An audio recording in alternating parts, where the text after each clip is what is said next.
May force Port Deposit's mayor to evacuate the town. The heavy rain is opening up floodgates at the Conowingo Dam. WMAR 2 News' Skylar Henry spent the day up there and learned opening up those gates could lead to flooding parts of the city.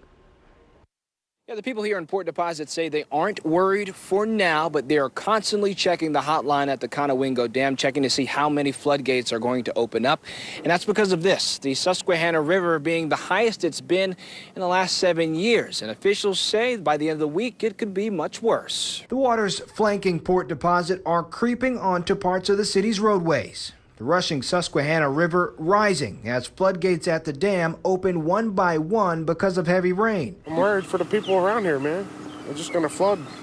And they're already talking about evacuating, so yeah, dude, their place is gonna flood. Jonathan Cassidy was on his way to check out his future apartment and heard about his nearby hangout possibly being underwater. I usually fish crab, but when it's like this, it's no use because it's too brown, the fish can't even see.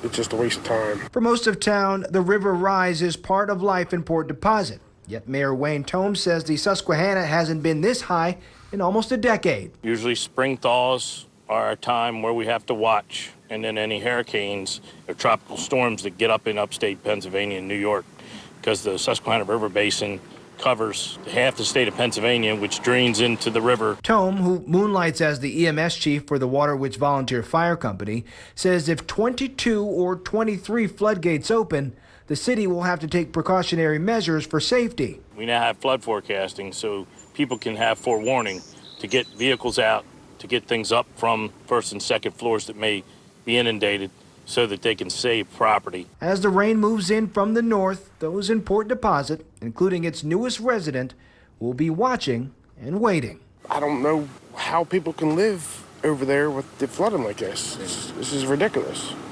I don't know why they open up the gates like that. Mayor Tome says at a certain level, the city will have to consider a voluntary evacuation and make sure that enough people are able to get out in time and the city can actually have time to turn off electricity here in town.